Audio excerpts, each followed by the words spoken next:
What we call our 90-90 internal rotation to shin box to lowering. So what we're gonna do is now we're gonna get again in that 90-90 position.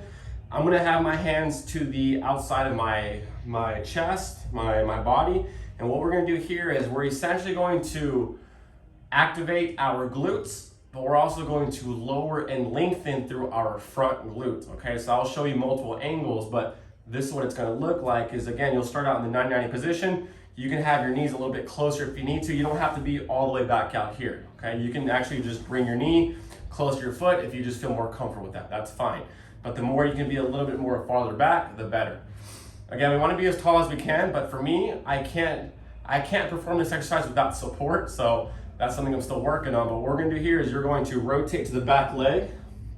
We're gonna pause for a 2 count, 1, 2, and as you rotate to the back leg, some things that you might feel is like a stretch or like a pinch on the back hip when you're rotating your chest back and over that leg, and that's fine, that's completely normal, okay? So you're gonna pause 1, 2, and then you're going to rock your body forward, hands off the ground, and you're going to thrust your hips forward without arching your low back. You're just picking yourself up, pushing your hips forward, and I want you reaching and rotating across your body. So when you do this, you might feel a stretch in your groin, a stretch in the hip flexor, and you're actually gonna feel your glute activate on the back side as you just slightly turn away from that glute.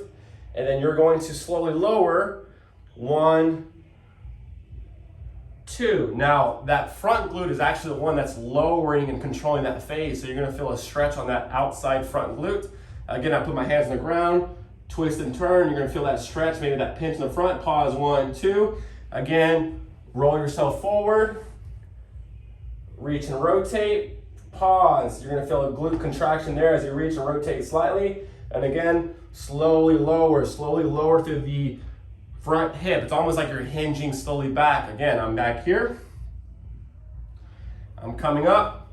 One thing I noticed was when my knee was too far back, I didn't feel my glute squeeze. But if I brought my knee closer to my foot, I'm a lot taller, and I can actually feel that glute activate. Pause, 1, 2, and again, slowly lower through that front hip as you just control yourself back to that back leg. I'll show you now on the opposite side, right? So now my right leg is the one I'm lowering through once I come back from the shin box. So again, my hands are on the ground, I twist and turn.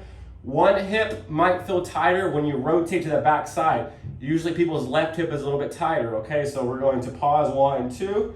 Again, pick yourself up, reach and turn. You're gonna feel a big stretch on that hip flexor. You're gonna feel that glute activate as you reciprocate your arms.